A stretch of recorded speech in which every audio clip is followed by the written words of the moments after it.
আশীর্বাদ নামাইয়া তারপরে গিয়া সন্ধ্যা দিয়ে 7টা দিয়ে দাম বলছি বিদ্যুৎ নামছে যত কালকে একদিন গেছি না গাড়িটা বইয়া আসছিল দোলা বলে পইরা যত উপরে চার্জ নাই চাল নাই তার কারণে একটু বইয়া চলে গেছে একটু ধুয়ে দিলাম তো ধুয়ে গাড়ি একটা সিস্টেম আছে গাড়ি দিয়া গাড়ি মুছলে চলে গেছে নাইলে কি হয় গাড়িতে জলের দাগগুলা পরে সাংঘাতিক জিনিস এগুলা পেলাম এই দেখো যেটা আমার অলরেডি গ্লাসে পড়ে গেছে এই জন্য উড়াইতে গেলে শোরুমে দিব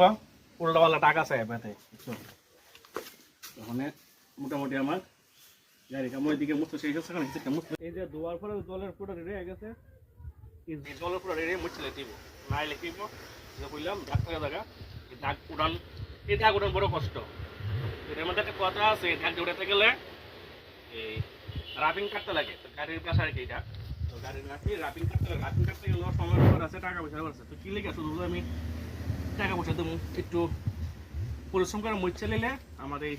সমস্যাটা তৈরি হয় না তো যার কারণে আমার এই গ্লাসটি অ্যাকচুয়ালি তো গ্লাসটির কারণ আছে আরেকটা একত উপরে ছাদ নাই বৃষ্টির সময় যতটুক পারা যায় ততটুক তো হচ্ছে মুছা লাগে অনেক সময় তো আর ক্লান্ত লেগে যায় মুছা হয় না যার কারণে ওই গ্লাসটির দাগ পড়ে থাকে আর এই দাগটা পড়িয়ে থাকে চেষ্টা করতেছি দাগ দেওয়াটা না এখন পারি কিনা এই আর কি তো ঠিক আছে দেখি বাকি সারাদিন আর কি কি করতে পারি আমরা ব্লগটা এখানে শেষ করুন তো চলুক তোমরা কেমন আছো অবশ্যই কমেন্টে জানাইও যদি আমার ব্লগ তোমাদের ভালো লাগে না এরকম রেসপন্স পাই না আমি হয়তো ভালো ব্লগ বানাইতে পারি না কথাবার্তা আমার সুন্দর না লেগে হয়তো ভালো লাগে না সবাই কি আর করুক যারা যেরকম বানাই দিছে ভগবান ঠিক আছে না তো এই আর কি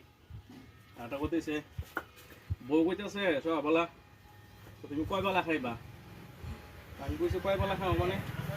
তো তুমি তো আজকে 80 বাজে টিপে দেবা গা তারা বাজে টি খাওয়াইবা আমি তো তারা বাজে যদি খাওয়ান না দে একবেলা তো বাইতে খাইয়ে দিতে ঠিক আছে না তো যদি একটা লোক খাওয়ান যাম একটা জন ভাই যদি ডাক না দেয় তাহলে আমি উঠতে যাবো এখানে খাইতাম দাদা আমার খাওয়ান দেন থই দিতাম না সেই সুবাদে বউ আছে একবেলা খাইয়া যান তাহলে একবেলা খামো কর অনেক বেলা খাইতে গিয়া ওই ধরো না আমি 12টার দিকে বাইরমো 11-12টার দিকে খাইলাম আর কি ওদের খাইয়া যাবো আমি আবার বাইরে উল্লাপাল্লা কিছু খাইতেই না তো ভাতটা পাইলে আমি খুশি